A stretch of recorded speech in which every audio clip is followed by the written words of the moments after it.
What's up, everybody? Marvin 4 here with another Great American Survival, and I want to say thank you for each and every one of you for stopping by. Thanks for clicking the video. We hope you're excited as we are. Today we're going to be installing a Yakattack Gridlock XL on my Yakattack Blackpak Pro. So if you are interested in trying out either one of these products, you should stick with us. I'm going to tell you all about it.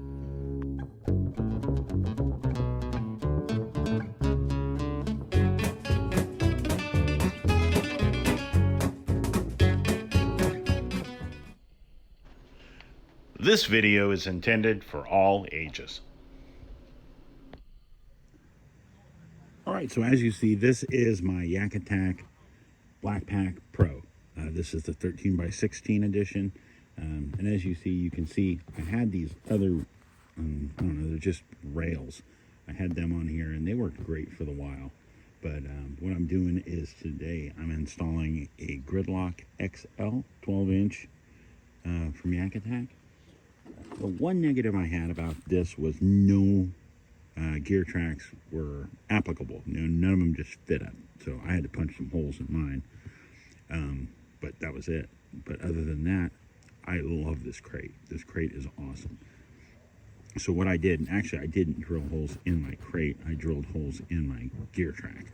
So, and what I've got today is I've got this one. This is a 12-inch gear track. I don't want to cover up the America Made logo, so I'm going to go just the other side of it, just a little off center, easy enough.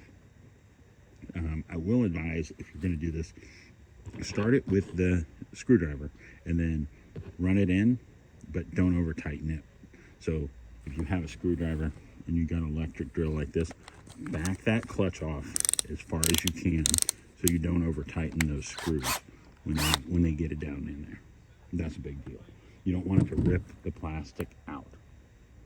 All right, so as I said, today we are installing a Gridlock XL on my Yakattack Blackpak Pro.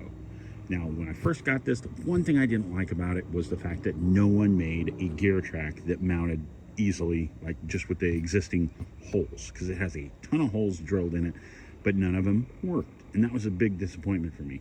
I really like the crate. The crate is phenomenal. I've added a couple of rod holders to mine. It comes with 3. I have 4 on each side, and it works great.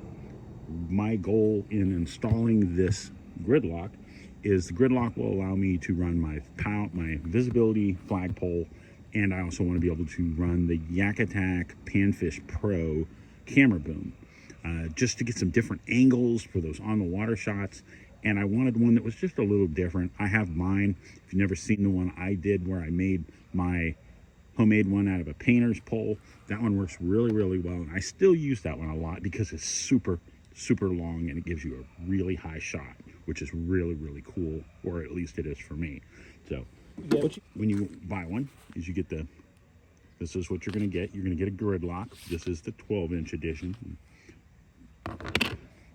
And then, of course, in it, Yakattack's famous for installing hardware. They give you all the hardware you need, and their countersunk mounting holes and their countersunk screws. Very cool. So all you need, being the holes are already installed here, is a drill or a screwdriver. You can go with a standard Phillips head screwdriver. It needs to be a number 2. But honestly, I mean, look at all these holes. Look at all that. So I advise getting yourself an electric drill. And I advise you backing your clutch down as low as you can go to where when you hit the trigger, you don't want to over tighten and rip strip any of them out. So my biggest thing was I didn't want to cover up Made in USA logo. Very proud of that. These guys do a great job. Anything that's here, and we're talking about putting it on our kayaks and out there representing. Very cool. I don't want to hide that. Won't affect my fishing poles. Are still going to be able to be there if I put it on either side of it. My fishing poles, all the handles face this way, so they don't face that way. So that's important. And it allows you to still use your leashes to attach it to the eyes. So let's get started. All I'm going to do is start putting screws in. And there's a lot.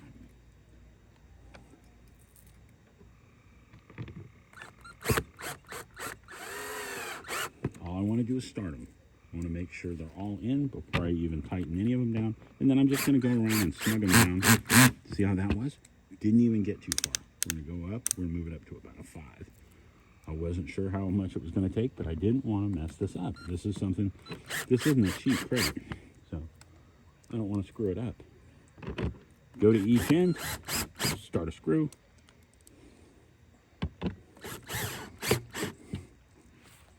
And just like that. I'm going to install them, and I'll come back and talk to you some more.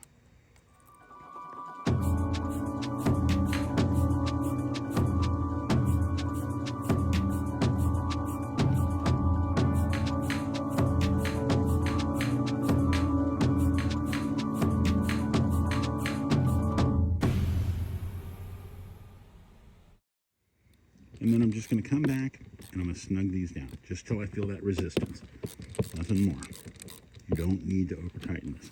Now what you're going to do is, if you're not sure and you're not installing it on a Yakattack Blackpak, you're going to install it on your Kayak or wherever it might be. I advise you, being this thing already has really nice screws to go with it, is get yourself an 1/8 inch drill bit, go around, drill, mark it, start 2, one there, and then go around, and once you start those 2 screws, then come back and drill the rest of these holes out, so you're not questioning it. I've done it many a times where I did not do that, and it came back to bite me in the butt. So I end up with extra holes, and we don't want that. Our kayaks are designed to be out on the water. We don't want to have to worry about them getting water in. Now, a lot of people are going to say, hey, are you going to put any type of sealant around that? No, if this is the way these are installed, this is going to be watertight. I mean, you're talking about a stainless steel screw going into a plastic housing. And the way, being, if you had drilled this out and the hole was bigger, it'd be different, because then you wouldn't have, the whole situation would be a little different, because then if you were putting it in, you wouldn't have the holes already pre-drilled, and that's what we have here. So let's see. All right, so let's see how this is. Now this is my Visipole. I've got my Go Dogs National Championship flag. Got to represent, even on the water. And then all you're going to do is tighten it down. Just twist it. You don't have to over tighten it. But this is just, if you haven't seen the Visipole, you really need to. If you're out on the water, a lot of tournaments are actually going to where they're going to make it required, where you're going to have one on, and not just when it's dark, when you're on the water. And you should. I mean, I try to run my flag all the time, and it just helps keep you safe with all those crazy boaters out there. You think I don't want people thinking I'm harping on bass boats, but I have had physical altercations over me being in like a cove, and had people come up and physically threaten to run my kayak over with the boat. So don't think that this is a joke. People take stuff way too seriously when they're out there on the water. I'm sure if you follow social media, you've seen dozens of videos about stupid stuff like that, where people are physically threatening somebody if they don't leave their fishing hole. So craziness. So that's not what we're here for. We're here to have a good time. We're here to enjoy the time on the water, and we're here to catch fish. So thank you guys so much for stopping by. Hope you enjoyed this video, and if you did, give it a thumbs up. God bless each and every one of you. I'll put links down below to where you can pick up Yakattack products. I'll put a link to Yakattack, and you can see what else they have. They've got some amazing products. So God bless each and every one of you. Have a great week. We will see you soon.